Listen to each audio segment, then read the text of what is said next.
This video will review the parts of the Astral 150 ventilator.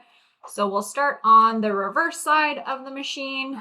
On the one side, we have the power button. So this green button will power on the machine. Next to the power button, we have our power cable spot.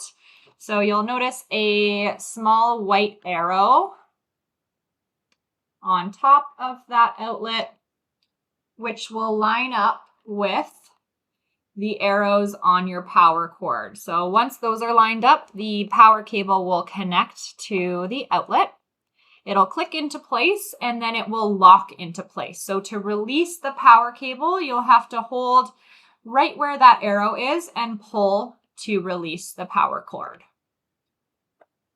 Right next to that is a cover which has outlets here. So the most commonly used one would be this USB if we need to retrieve data from the machine, used occasionally. And then that cover just covers those outlets. On the other side here, we have the air filter. So it will twist to unlock. And then you'll pull straight out. And our filter is located inside of this black hub.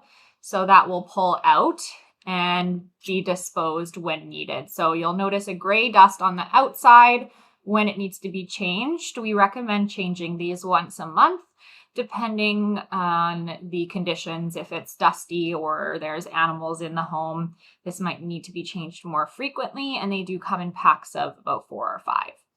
So that just seats inside this portion. And then we slide it back into that side and twist to lock it back into place.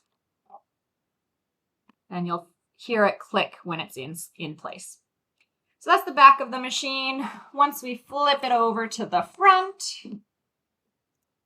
we've got our air outlet here where the circuit will attach to.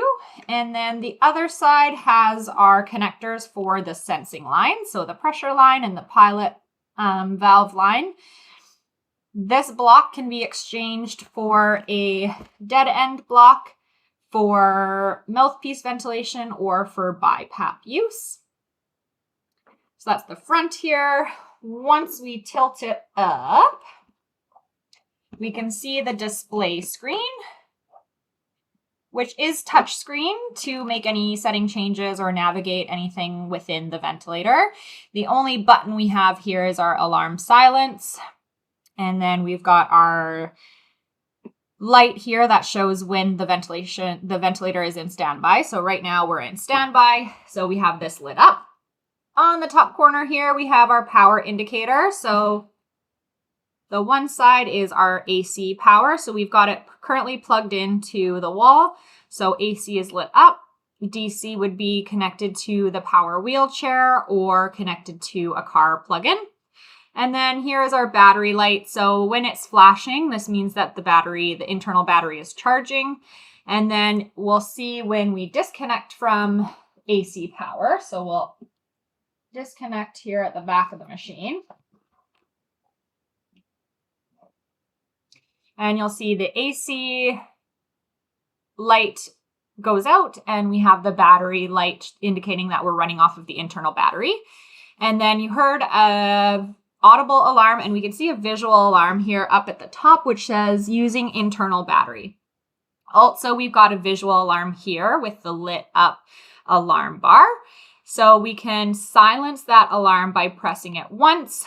And we can see here that this popped up indicating that we are silencing the alarm, and that will silence the alarm for about 2 minutes. To clear the alarm and get rid of it, you will have to press this twice. So you'll see it's flashing right now indicating that the alarm has been silenced, but we'll have to press it twice just to get rid of that alarm, and you'll see that that alarm goes away at the top of the screen there.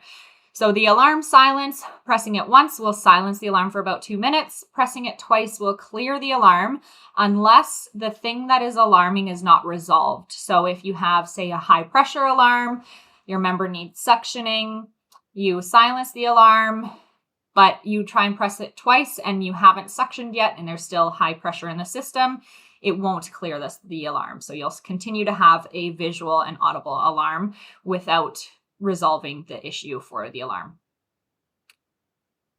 In another video, we'll go through the adjusting settings and everything. That's just all of the parts of the machine for now.